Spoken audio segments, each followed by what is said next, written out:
어느 무명의 그리스도인이 쓴 모래 위에 발자국이라고 하는 유명한 시가 있습니다. 여러분들 아마 한 번쯤 들어보셨을 텐데 제가 한번 읽어드리겠습니다. 주님께서 대답하시었네. 나의 귀하고 소중한 아이여, 나는 너를 사랑했고 너를 결코 떠나지 않았단다. 내 시련의 때, 고통의 때에도 내가 본 오직 그 한 발자국은 내 발자국이 아니라 나의 발자국. 그때 내가 너를 품에 안고 걸었노라. 글이 참 아름다울 때는 진실이 느껴집니다. 이 글이 마치 우리 영혼에 와닿는 느낌이 듭니다.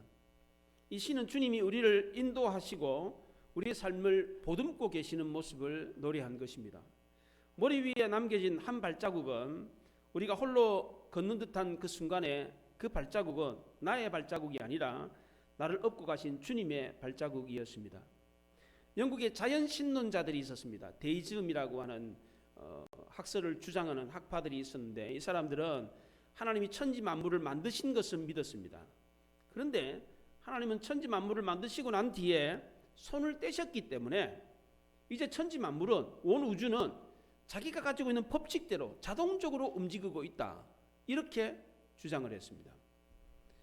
하나님은 더 이상 우주 만물에 개입하시지 않는다, 손길을 뗐다, 이렇게 말합니다. 과연 그렇습니까? 만약 지금 이 순간에도 하나님이 우주 모든 만물에서 손을 뗐다면 우주 만물은 정말 엉망진창이 되고 말 것입니다. 자연은 스스로 자자에 그러할 연자입니다. 스스로 그러하다, 스스로 있다는 뜻이 바로 자연이라는 뜻입니다. 과연 그렇습니까? 자연이 스스로 있습니까? 그렇지 않습니다. 하나님이 만드셨기 때문에 있는 것입니다. 지금도 하나님의 손이 우주 모든 만물을 다 붙잡고 계십니다. 우리를 돌보시는 하나님도 마찬가지입니다. 우리를 구원하시고 난 뒤에 우리에게서 손을 뗐느냐? 그렇지 않습니다. 오늘도 우리의 삶의 실제 생활 속에서 세밀하게 우리에게 말씀하시고 우리를 인도하고 계십니다. 우리는 하나님을 아주 멀리 있는 분으로 생각을 합니다. 그냥 하나님 생각하면 눈에 안 보이니까 그냥 까마득하고 아득합니다. 그렇게 느껴져요. 그러나 우리 하나님은 지금도 우리 곁에 계시고 우리 안에 계시면서 우리와 함께 하십니다. 히브리서 1장에 하나님은 그 아들 예수 그리스도를 통해서 만물을 만드셨다고 합니다. 이 만물을 만드실 때 동참하셨던 이 예수님은 능력의 말씀으로 지금도 만물을 붙잡고 계십니다. 하나님은 지금도 우리의 삶을 실제적으로 인도하고 계십니다. 그 증거로 구약시대에 구름기둥과 불기둥은 이스라엘 백성들의 발걸음을 한 걸음 한 걸음 인도했던 증거였습니다. 하나님은 과거에 이스라엘 백성들의 조상들에게 이스라엘 백성들이 430년 이후에는 애굽을 떠나서 가나안 땅으로 들어가게 될 거다라고 하는 약속을 해주셨습니다. 이렇게 약속만 해주시고 두 발 다 놓고 그냥 내팽 거 치고 그냥 내버려 뒀느냐? 그렇지 않습니다. 실제적으로 모세에게 찾아오셔서 말씀하시고 이스라엘 백성들을 이끌어 주셨습니다. 모세 보고 내가 너에게 약속했으니까, 능력을 줬으니까 네가 알아서 해라. 그리고는 모세는 보냈냐? 그렇지 않습니다. 이스라엘 백성들의 손을 잡고 불기둥과 구름기둥으로 직접 길을 인도해 주셨습니다. 이런 하나님의 인도하심을 받고 출애굽한 이스라엘 백성들은 가슴이 설레었습니다. 천지 만물의 주관자이시고 만왕의 왕이신 하나님이 직접 길을 인도해 주시니까 얼마나 황홀하겠습니까? 야, 이제 어려움 다 끝났다. 이제 우리에게는 행복만 있다. 불행은 끝이다. 환호성을 외치면서 출애굽을 했습니다. 이스라엘 백성들 어서 빨리 하나님이 약속하신 가나안 땅에 들어갔으면 좋겠다. 그 가나안을 생각하면서 꿈에도 그리던 가나안, 조상들에게 430년 전부터 약속하셨던 그 가나안은 도대체 어떤 곳일까? 젖과 꿀이 흐르는 곳이라고 그러는데 지금 지금까지 우리가 살았던 이 고생 땅보다 더 좋은 땅이겠지. 젖과 꿀이 흐른다니까 풀이 많고 물이 많은, 목초지가 많은 그런 아름다운 땅이겠지. 그런 꿈을 꾸면서 가나안을 향해서 발걸음을 재촉했습니다. 그런데 이스라엘 백성들 앞에 펼쳐진 길은 꿈에 그리던 그런 길이 아니었습니다. 멀고도 험한 광야길이었습니다. 그것도 잠깐 걷는 길이 아니라 무려 40년 동안 걸어야 되는 길이었습니다. 방향도 가나안을 향하는 방향이 아니었습니다. 가나안은 북동쪽으로 이렇게 올라가는 길입니다. 그런데 이스라엘 백성들이 지금 가는 길은 남동쪽으로 내려가는 길이었습니다. 이스라엘 백성들은 그들의 본고장 고센을 떠나서 라암셋에 집결을 했습니다. 국고성에 있는 라암셋에 집결을 했어요. 그리고 지중해 해변길을 따라서 올라가야 되는데 올라가지 않고 거기서 아래로 남쪽으로 내려왔습니다. 그 첫 번째 진을 쳤던 곳이 숫곳이었습니다. 장막이라고 하는 뜻의 숫곳에 진을 쳤습니다. 그리고 그 다음 날 두 번째 진을 친 곳은 에담이었습니다. 이때 이스라엘 백성이 출애굽할 때 그 장정의 숫자가 어린아이 빼고 여자 노인들 빼고 장정들만 60만 명이었습니다. 할아버지 할머니 여자 어린아이까지 다 합치면 200만 명이 넘는 그 사람들이 길을 잘못 들었었습니다. 애굽에서 가나안으로 가장 가까운 길은 해변을 따라가죠. 지중해 해변을 따라가서 거슬러 올라가는 길입니다. 이 길은 카라반이라고 하는데 애굽과 블레셋 사이에 무역로입니다. 무역로. 많은 사람들이 오고 가기 때문에 아주 넓은 길이었습니다. 그리고 해변을 따라가는 길이었기 때문에 길을 잃을 염려가 없었던 길입니다. 분명하고 확실한 길이었습니다. 이 길로 가면 일주일이면 갑니다. 가나안 땅. 늦게 가도 열흘이면 도착할 수 있는 길입니다. 길을 잃을 수 있는 길이 아닙니다. 그냥 해변을 따라 쭉 올라가면 돼요. 그냥. 예. 그리고 큰 길입니다. 샛길도 아니고, 예. 마치 그냥 고속도로가 뚫려 있는 그런 길입니다. 탄탄대로가 열려 있었습니다. 누가 봐도 이 길로 가는 게 당연하다, 그렇게 생각이 됐습니다. 그런데 하나님은 이 길을 제쳐두고 엉뚱한 길로 인도하셨습니다. 홍해를 건너서 광야로 가는 길이었습니다. 18절에 그러므로 하나님이 홍해의 광야길로 돌려 백성을 인도하심에 이스라엘 자손이 애굽 땅에서 대열을 지어 나올 때에 그랬습니다. 왜 하나님은 지름길 탄탄대로 고속도로와 같은 가장 좋은 길을 남겨두고 왜 엉뚱한 길로 홍해 광야길로 인도하셨습니까? 첫째는 이스라엘 백성들을 보호하려고 하셨기 때문입니다. 17절에 보면 이는 하나님이 말씀하시기를 이 백성이 전쟁을 하게 되면 마음을 돌이켜 애굽으로 돌아갈까 하셨습니다 그랬어요. 가장 가깝고 좋은 해변길에는 애굽 국경 수비대가 지키고 있었습니다. 또 그 가나안 초입에는 무시무시한 블레셋 사람들이 살고 있었습니다. 그 길로 가면 블레셋 사람들과 싸울 수밖에 없었습니다. 지금 이스라엘 백성들은 블레셋과 전쟁을 할 준비가 전혀 안 돼 있었습니다.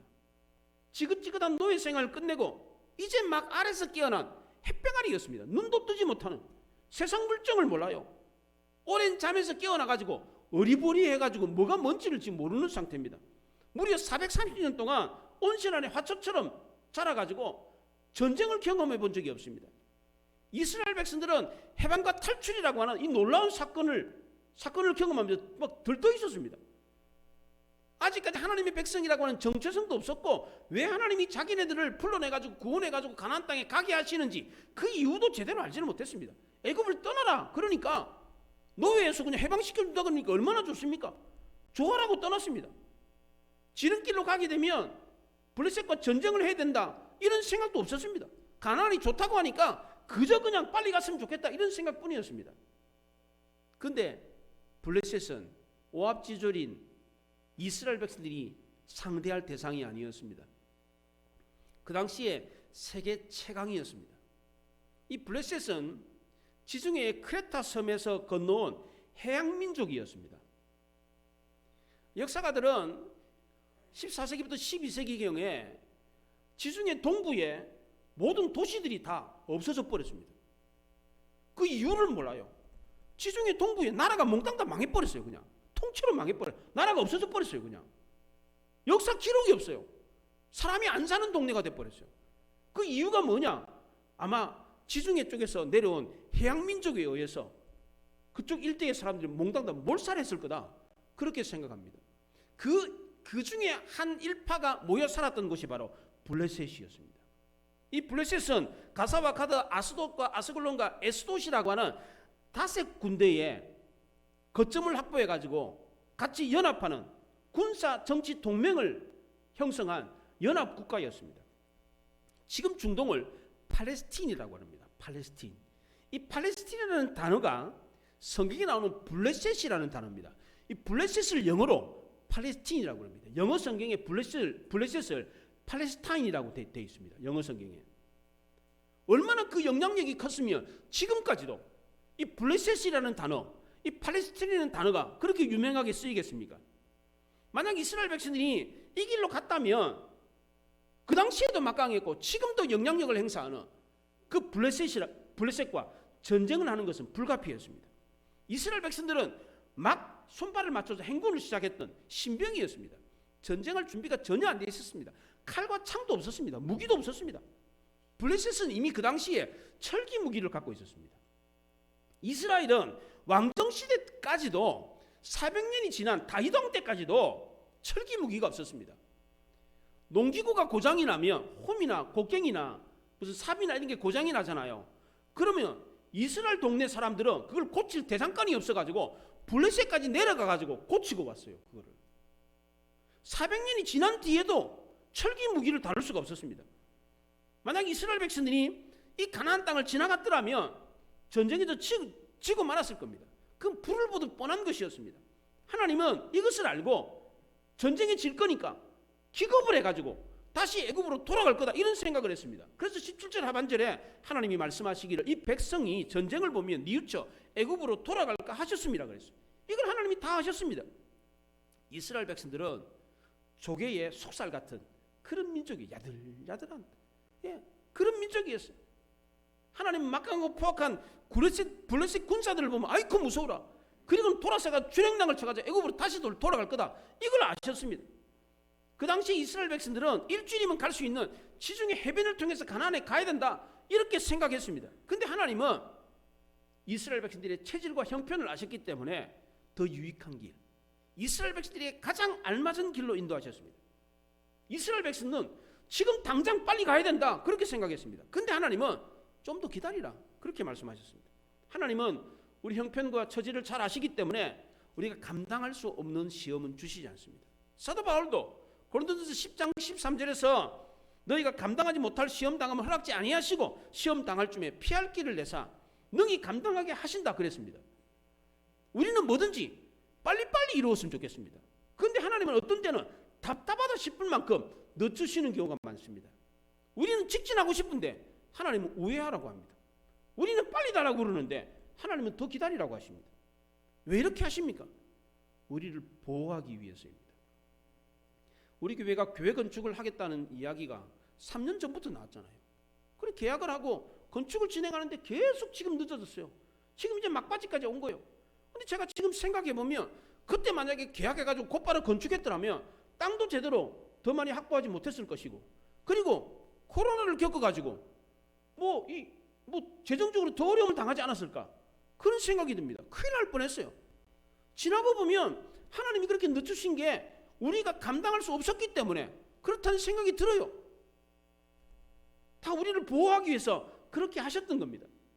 두 번째로 이스라엘 백성들을 지름길이 아니라 광야길로 인도하셨던 이유는 훈련이 필요했기 때문입니다. 이스라엘 백성들은 애굽을 떠날 때 대열을 맞추어서 행진하듯이 그렇게 나왔습니다. 마치 군사들이 발을 맞춰가 척척척 하면서 그렇게 나왔어요. 근데 이들은 아직도 군인이 아니었습니다. 군대 처음 들어가면 제일 먼저 하는 훈련이 뭡니까? 제식 훈련으로 발 맞춰가지고 걷는 훈련부터 합니다. 이스라엘 백성들은 지금 총 한 번 쏘아본 적이 없는 신병이나 다를 바 없었습니다. 이들에게 펼쳐진 광야는 허벌판이었습니다. 매서운 모래바람과 무심한 바위산만 이스라엘 백성들을 기다리고 있었습니다. 낮에는 뜨거운 태양볕으로 몸이 막 타 들어가는 것 같아요. 그리고 밤에는 춥기 때문에 사막 기후가 춥습니다. 왜냐하면 건조하니까 금방 뜨거워지고 금방 추워집니다. 좀 이렇게 촉촉하면 온실 효과가 있어가지고 이렇게 추위가 좀 덜하고 빨리 추워지지 않고 빨리 더워지지 않는데, 사막은 그냥 건조하니까 빨리 더워지고 빨리 추워지는 겁니다. 그 밤이 되면 추워요. 그냥 영하로까지 떨어집니다. 이게 바로 광야 훈련이었습니다. 팔레스틴의 독수리들은 새끼를 훈련하는 방법이 아주 특이합니다. 어미 독수리는 새끼를 어릴 때부터 굶기는 훈련을 시킵니다. 왜냐하면 광야에서는 굶는 일이 다반사이기 때문입니다. 또 어미 독수리는 새끼를 높은 가지나 벼랑 둥지를 만들어 놓고 거기서 아래로 떨어뜨립니다. 일부러 발로 툭 차가지고 둥지 밖으로 떨어뜨려요. 그러면 새끼가 땅에 닿기 전에 휙 날아가 가지고 날개로 업어 가지고 다시 둥지 위에 올립니다. 그리고 다시 또 떨어뜨려요. 스스로 날 수 있을 때까지 그런 훈련을 계속합니다. 어미독수리는 새끼를 높은 가지나 벼랑 꼭대기 위에 올려가지고 천을 굽어보면서 하늘의 왕자라는 것을 알려줍니다. 광야는 강자만이 살아남을 수 있는 곳입니다. 어미독수리는 이 혹독한 훈련을 통해서 이 새끼를 강자로 만듭니다. 새끼 독수리는 이 혹독한 훈련을 거쳐야만이 하늘의 왕자가 될 수 있는 것입니다. 하나님도 이스라엘 백성들을 이 독수리 훈련 학교에 입학을 시키셨습니다. 훗날 모세는 하나님이 왜 이스라엘 백성들을 광야길로 인도했는지 그 이유를 이렇게 설명했습니다. 신명기 8장에 여호와께서 이 40년 동안 광야길을 걷게 하신 것을 기억하라. 너를 낮추시며 시험하사 그 명령을 지키는지 안 지키는지 알게 하심이라. 너를 낮추시며 줄이게 하시며 너도 알지 못하는 조상들도 알지 못했던 만나를 먹게 하신 것은 사람이 떡으로만 사는 것이 아니라 하나님의 입에서 나오는 모든 말씀으로 사는 줄 알게 하려 하심이라 그랬습니다. 이것이 바로 하나님이 이스라엘 백성들을 광야로 인도한 이유였습니다. 겸손한 백성, 순종하는 백성, 떡으로만 사는 것이 아니라 하나님의 말씀으로 사는 백성이 되게 하기 위해서 하나님이 광야길로 인도하셨던 겁니다. 이 훈련은 광야에서만 유용한 훈련이 아니었습니다. 가나안 땅에서도 아주 유용한 훈련이었습니다. 하나님은 이스라엘 백성들을 출애굽시키는 게 목적이 아닙니다. 가나안 땅에 들어가게 하는 것도 목적이 아니었습니다. 만약 그랬더라면 하나님은 무슨 수를 써서라도 하루빨리 이스라엘 백성들을 가나안 땅으로 인도했을 것입니다. 하나님의 목적은 이스라엘 백성들이 가나안 땅에 들어가게 하는 게 아니었습니다. 하나님은 이스라엘 백성들이 말씀 안에서 하나님과 동행하며 살도록 하는 것이었습니다. 그게 하나님의 목적이었습니다. 이스라엘 백성들이 하나님의 말씀에 순종해서 하나님과 동행하는 삶을 살려고 하면 반드시 이 광야 훈련이 필요했던 것입니다. 그런데 왜 이 훈련을 광야에서만 해야 했습니까? 우리의 자아와 고집과 생각을 꺾기 위해서였습니다. 우리는 늘 언제나 우리 생각과 우리 자아가 옳다고만 생각합니다. 그런데 우리 생각과 우리 자아는 죄악으로 가득 차 있습니다. 얼마나 자기중심적이고 얼마나 고집이 센지 몰라요. 이것을 꺾기 위해서 낮추시고 줄이고 시험하는 데는 광야만큼 좋은 것이 없었기 때문입니다. 세 번째로 하나님이 이스라엘 백성들을 지름길이 아니라 광야길로 인도하셨던 이유는 복을 주려고 하기 위함이었습니다. 신명기 8장에 내 조상들도 알지 못하는 만나를 광야에서 내게 먹이셨나니 이는 다 너를 낮추시며 너를 시험하사 마침내 내게 복을 주려 하심이었느니라 그랬어요. 하나님은 이스라엘 백성들을 40년 동안 만나만 먹여가지고 줄이게 하셨고 낮추시고 시험하셨습니다. 그 이유는 마침내 복을 주기 위함이었습니다. 광야 훈련은 다른 게 아니라 하나님에 대한 훈련이었습니다. 하나님을 경험하는 훈련. 이 하나님을 만나는 이 경험이야말로 가장 큰 재산이었습니다. 하나님과 동행했던 기억, 힘들고 어려울 때 하나님과 나누었던 미로들이 가장 큰 재산이었습니다. 이스라엘 백성들은 이 광야 훈련을 통해서 귀한 하나님의 백성으로 거듭났습니다. 혹독한 훈련을 통해 가지고 하늘의 왕자 독수리가 되는 것처럼 이스라엘 백성들도 이 광야 훈련을 통해서 하나님을 알아가며 훌륭한 하나님의 사람으로 변화가 되었습니다. 이스라엘 백성들은 광야길에서 홍해의 기적을 경험했습니다. 시내산에서 하나님의 생명의 약속의 말씀을 받았습니다. 성막에서 하나님의 임재를 실제로 경험했습니다. 이것이 바로 재산이었습니다. 신앙생활이라고 하는 것이 무엇입니까? 하나님을 체험하고 하나님을 알아가고 하나님이신 말씀대로 살아가는 것, 하나님을 예비하는 것, 이게 신앙생활의 핵심입니다. 광야는 이것을 훈련하는 학교였습니다. 하나님은 이런 훈련을 약속의 땅 가나안에서 하지 않고 광야에서 하셨습니다. 호세아 선지자는 이스라엘 백성들에게 그렇게 거칠게 인도했던 그때가 바로 가장 행복한 시간이었다라고 고백을 했습니다. 호세아 2장에서 이렇게 말합니다. 그러나 이제 나는 그를 꿰어내어 빈들로 나가 사랑을 속삭여 주리라. 거기에 포도원을 마련해 주고 아굴 골짜기를 희망의 문으로 바꾸어 주리라. 그제서야 내 사랑이 그 마음에 메아리 치리라. 애굽에서 나오던 때 한참 피어나던 시절같이, 한편의 연애 편지 같지 않습니까? 힘들고 어려웠던 훈련의 나날들은 신랑 신부가 신혼을 보냈던 한참 피어나던 시절과 같다, 그렇게 말을 했습니다. 우리 결혼하신 분들 언제가 가장 행복했습니까? 신혼의 때 아닙니까? 그렇잖아요. 우리 예나 집사님 지금 제일 행복할 때요. 예. 그렇잖아요. 신혼의 때, 그때는 가난하고 뭐 가진 것도 별로 없었지만 그때가 정말 행복하고 아름다웠어요. 왜 그렇습니까? 이 신혼의 때에 하나님의 인자하신 돌보심과 임재가 가득했기 때문입니다. 훈련받을 때, 힘들고 어려울 때에 하나님이 가장 가까이 계셨기 때문입니다. 이스라엘 백성들에게 가장 큰 복은 하나님 자신이었습니다. 야곱의 12아들 가운데 가장 복을 많이 받은 아들이 누굽니까? 누굽니까? 요셉입니까? 유다입니까? 그렇지 않습니다. 레위였습니다. 레위. 왜 그렇습니까? 하나님이 레위의 분기시였기 때문입니다. 레위는 아무런 땅 분배를 받지 못했습니다. 그런데 하나님이 레위의 분기시였습니다. 레위는 하나님만 의지했기 때문에 가장 큰 복을 받을 수가 있었습니다. 이스라엘 백성들은 아무것도 없는 광야에 있었기 때문에 가장 큰 복을 받을 수 있었습니다. 신구약 성경 전체를 통틀어서 하나님의 가장 적극적인 개입, 하나님이 적극적으로 인도하신 때가 언제였습니까? 기도하면 그때 금방 응답해주고 금방 도와주고 그런 곳이 어디였습니까? 광야였습니다. 광야만큼 하나님이 적극적으로 개입하시고 적극적으로 응답해 주신 곳이 없습니다. 광야는 아무것도 없었기 때문에 하나님이 금방이라도 도와주지 않으면 굶어 죽는 곳입니다. 그래서 광야는 하나님의 가장 큰 은혜와 복이 정말 폭포수와 같이 쏟아지는 것이었습니다. 우리가 힘들고 어려울 때도 마찬가지입니다. 하나님의 은혜와 복이 가장 많이 떨어지는 곳입니다. 거기요. 하나님은 이런 놀라운 복을 주시려고 일부러 처음부터 이스라엘 백성들을 광야길로 인도하려고 하셨습니다. 모세는 이스라엘 백성들이 이 길을 갈 때에 하나님의 약속을 믿고 가도록 고센 땅을 떠날 때에 요셉의 유고를 챙겼습니다. 19절에 보면 모세가 요셉의 유고를 가졌으니 이는 요셉이 이스라엘 자손으로 단단히 맹세하게 하여 이르기를 하나님이 반드시 너희를 찾아오시리니 너희는 내 유고를 여기서 가지고 나가라. 요셉의 유고는 하나님의 약속이 성취되었다는 것을 의미하는 것이었습니다. 그 증거였습니다. 창세기 50장에 보면 요셉이 그의 형제들에게 이르되 나는 죽을 것이나 하나님이 당신들을 돌보시고 당신들을 이 땅에서 인도하여 내사 아브라함과 이삭과 야곱에게 맹세하신 땅에 이르게 하시리라. 요셉이 죽을 때 이스라엘 자손들에게 예언을 했어요. 나는 지금 죽을 거지만 하나님이 너희들에게 찾아올 거다. 그때 430년이 지나면 이스라엘은 10가지 기적을 일으키면서 출애굽할 거다. 실제로 그랬어요.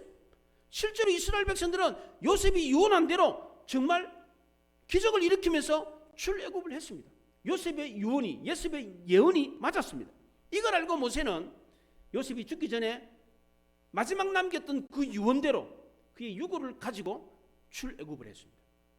세상의 모든 것이 다 변해도 하나님의 약속은 절대로 변하지 않습니다. 하나님은 신실하게 그 약속을 지키셨습니다. 하나님은 이스라엘 조상들에게 약속만 했습니까? 그렇지 않습니다. 그 약속을 지키기 위해서 친히 이스라엘 백성들 앞에서 진두지휘까지 했습니다. 21절에 보면 여호와께서 그들 앞에서 가시며 낮에는 구름 기둥으로 그 길을 인도하시고 밤에는 불 기둥을 그들에게 비추사 낮이나 밤이나 진행하게 하시니 그랬습니다. 하나님이 이스라엘 백성들 앞에서 가신다 했어요. 분사형으로 되어 있습니다. 한 번만 앞에서 가시는 게 아니라 계속해서 이스라엘 백성들 앞에서 길을 인도했습니다. 하나님은 단 한순간도 이스라엘을 떠나신 적이 없습니다. 시련의 때, 고통의 때에 머리 위에 발자국이 하나밖에 없었던 것은 우리가 힘들고 지쳐가지고 쓰러졌을 때 우리를 업고 가시는 하나님의 발자국이었습니다. 하나님은 낮에는 구름 기둥으로 밤에는 불 기둥으로 늘 함께 계셨습니다. 구름 기둥은 마치 구름 기둥이니까 이렇게 솟아 있는 기둥으로 생각하는데 그렇지가 않습니다. 이스라엘 전체를 덮는 덮개와 같았습니다. 시편 저자는 시편 105편에서 여호와께서 낮에는 구름을 펴사 덮개를 삼으시고 그랬어요. 덮개를 구름을 쭉 펴가지고 이스라엘 백성들 전체를 덮었어요. 덮개와 같이 구름을 덮었다 그랬어요. 불기둥도 역시 마찬가지였습니다. 이스라엘 백성들 전체를 비출 만큼 큰 기둥이었습니다. 앞에 있는 장애물을 제거하면서 이스라엘 백성들의 걸음을 한 걸음 한 걸음 인도했습니다. 하나님은 앞에서 행진해 가면서 마냥 혼자만 빨리 가신 게 아닙니다. 그렇다고 늦게만 가신 것도 아니었습니다. 하나님은 심과 달림의 미학을 보여주셨습니다. 하나님은 우리가 쉴 때와 달릴 때를 알고 계셨습니다. 근데 우리는 미련해가지고 뛰어들 때가 언젠지 쉬어야 될 때가 언젠지를 모릅니다. 쉬다가 뛸 때도 있고 뛰다가 쉴 때도 있잖아요. 근데 우리는 이걸 몰라요. 하나님 우리에게 안식일을 주신 것은 우리가 안식일을 지키도록 하기 위함이 아니라 안식이 우리를 지키게 하기 위함입니다. 그렇잖아요. 안식일을 지켜야 우리가 살기 때문에 그렇습니다. 하나님이 뛰라 그러면 뛰고 쉬라 그러면 쉬어야 돼요. 이게 행복입니다. 운동이라고 해서 다 우리 몸에 좋은 게 아니랍니다. 예. 운동 가운데 가장 좋은 운동이 뭔지 아십니까? 근육을 움직이고 난 뒤에 쉬었다가 다시 움직이는 운동. 이게 제일 좋은 운동이랍니다. 이게 인터벌 운동이라고 그래요. 인터벌. 간격을 둬가지고 운동 근육을 쓰고 쉬었다가 다시 근육을 쓰고 이게 제일 좋은 운동이랍니다. 계속해서 움직이는 운동이 이게 좋은 운동이 아니래요. 이게 딱 힘을 주고 그 다음에 쉬었다가 다시 움직이는 거 이게 제일 좋은 운동이라는 거예요. 대표적인 게 테니스예요. 한번 딱 치고 공이 올 때까지 기다리는 거 또 치고 또 쉬었다가 또 기다리고 또 치고 이게 제일 좋은 운동이라는 거. 이게 우리 몸도 이렇게 되는 것처럼 우리의 삶도 마찬가지입니다. 쉬어야 될 때가 있어요. 출애굽할 때 하나님은 엄청 서두르세요. 밥을 먹는데 무교병을 먹게 했어요. 무교병. 누룩을 넣어가지고 숙성을 시켜가지고 만든 떡이 아니라 누룩도 안 돼. 밀가루 반쪽 해가지고 바로 그냥 구워가지고 그거 먹으라 그랬어요. 먹을 때도 서서 허리띠 띠고 허리띠 졸라매고 그리고 지팡이 잡고 빨리 먹으라 그랬어요. 빨리. 예. 마치 지금 당장이라도 여행을 떠날 것처럼 그렇게 준비를 하고 채비를 하고 급하게 먹으라 그랬어요. 그렇게 서두르셨던 하나님이 막상 길을 인도할 때는 너무나도 느긋했습니다.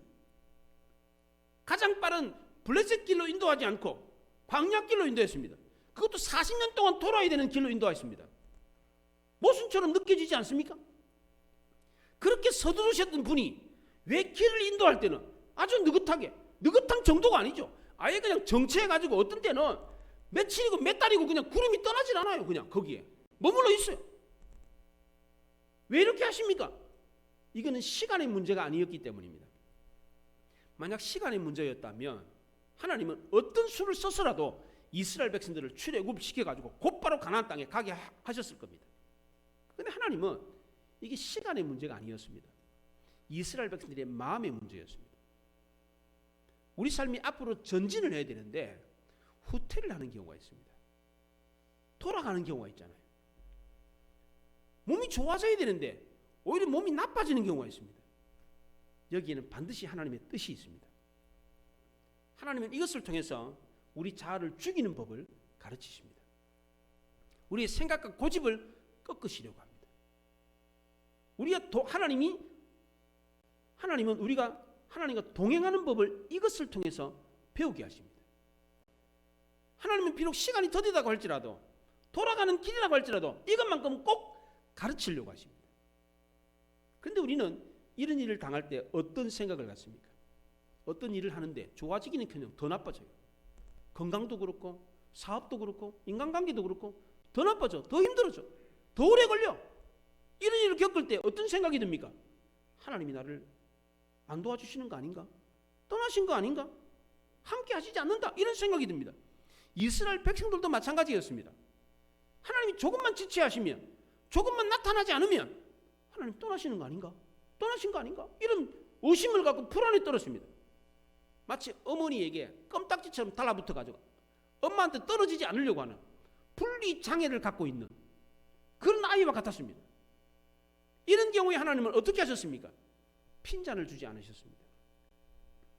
이런 경우에 핀잔을 주면 더 스트레스 받아가지고 더 불안에 떨어요. 하나님은 이런 이스라엘 백성들의 마음을 그대로 존중해 줬습니다. 그리고 하나님은 잠깐 떨어뜨리는 이 훈련을 하셨어요. 그렇다고 하나님이 떠나신 게 아닙니다. 한동안 아무 말씀을 하지 않은 경우가 있습니다. 그냥 내버려 두세요. 구름 기둥이 그냥 머물러 가지고 그 가만히 있는 거예요. 그냥 뭐. 아니 갔으면 좋겠는데 안 가고 있는 거예요. 예. 아무 말씀도 없어. 신의 산에 올라갔는데 뭐 갔다 붙으면 얘기가 없어. 그런 때가 있어요. 예. 그래 놓고는 하나님이 얼마 동안 어떻게 하는지 멀찌감치 떨어져 가지고 지켜보고 계시는 경우가 있어요. 이렇게 떨어뜨리는 훈련을 하세요. 우리 스스로 뭔가를 할 수 있도록 훈련을 하십니다. 분리 장애를 갖고 있는 아이들을 훈련하는 방법이 그런 거예요. 또 세 번째는 함께 하고 있다는 인식을 계속해서 심어주었습니다. 22절에 낮에는 구름기둥 밤에는 불기둥이 백성 앞에서 떠나지 아니하니라 그랬어요. 신구약 성경에 떠나지 않는다는 말을 제가 검색을 해봤어요. 검색했더니 한 60회 정도 나오더라고요. 두려워하지 말라는 말은 어느 신학자가 세봤는데 365번이 나온답니다. 근데 이거 말고 버리지 않겠다, 도와주겠다, 함께하겠다 이런 등등의 말은 성경에 수도 없이 많습니다. 이사야 41장 10절에 보면 두려워하지 마라, 내가 너와 함께함이라, 놀라지 마라, 나는 내 하나님이 됨이라, 내가 너를 굳세게 하리라, 참으로 너를 도와주리라, 참으로 나의 어려운 오른손으로 너를 붙들리라. 신명기 31장에서는 너희는 강하고 담대하라, 두려워하지 마라, 그들 앞에서 떨지 마라, 이는 내 하나님 여호와 그가 너와 함께 가시며 결코 너를 떠나지 아니하시며 버리지 아니하실 것임이라. 예수님도 부활 승천하셔가지고 마지막 이 땅을 떠나실 때 제자들에게 뭐라 그랬습니까? 내가 세상 끝날까지 항상 너희와 함께 있으리라 그랬습니다. 왜 성경에는 이런 말들이 아주 많습니까? 왜 이렇게 떠나지 않겠다, 함께 하겠다, 두려워하지 마라 이런 말을 계속해서 수도 없이 많이 합니까? 그 이유가 뭡니까? 루틴입니다. 루틴, 패턴이. 항상 그걸 갖다가 이 정형화를 시켜가지고 내가 너 옆에 있다, 너 옆에 있다 계속해서 얘기를 해줘요. 왜 이렇게 합니까? 확신을 주기 위해서입니다. 왜 이런 확신을 주셔야 됩니까? 그만큼 우리가 의심이 많고 두려워 떨기 때문에 그렇습니다. 힘들이 조금만 생기면 아이고 어떡하지 아이고 어떡하지 이런다는 거예요. 우리가 이럴 때마다 하나님은 괜찮다 내가 너와 함께한다, 내 곁에 있다, 도와준다 이런 확신을 심어주기 위해서 수도 없이 이런 말씀을 하십니다. 정말이니까 믿으라는 겁니다. 믿고 두려워하지 말라는 겁니다. 하나님은 이렇게 말씀만 하신 게 아닙니다. 실제로 우리와 함께 하시겠다고 약속을 하셨어요. 그 약속을 지키셨습니다. 그게 뭡니까? 내가 너와 함께 하겠다 하면서 말씀만 하신 게 아니에요. 보혜사 성령을 보내줬습니다. 지금도 그 성령이 우리 안에 계십니다. 여기 함께 계십니다. 구약시대 광야 이스라엘 백성들과 함께 했던 구름기둥 불기둥이 지금은 성령으로 우리와 함께하고 있는 겁니다. 광야 이스라엘 백성들과 함께했던 구름기둥 불기둥과 함께했던 그 하나님이 지금은 성령으로 우리와 함께하고 있는 겁니다. 우리 인생길을 인도했던 하나님이 우리 안에 성령으로 함께 계심을 믿는 성도는 어떤 두려움과 위기를 만난다고 할지라도 두려워 떨지 않습니다. 하나님이 안 보여도 의심하지 않습니다. 불안해하지 않습니다. 우리 모두 하나님이 늘 내 곁에 계시다는 사실을 알고 내 안에 계시다는 사실을 믿고 하나님과 동행해서 마침내 하나님이 주시고자 하는 놀라운 복을 받아서 승리할 수 있기를 바랍니다. 힘들고 어려울 때에 하나님과 동행하는 것, 이거를 배우는 것, 이런 확신을 갖는 것은 우리 인생의 가장 큰 자산이고 가장 큰 복입니다. 이 복을 받음으로 어떤 어려움을 만나도 어떤 문제를 만나도 헤쳐나가서 승리하는 우리 모두가 될 수 있기를 바랍니다. 기도하겠습니다. 말씀을 생각하며 기도합니다.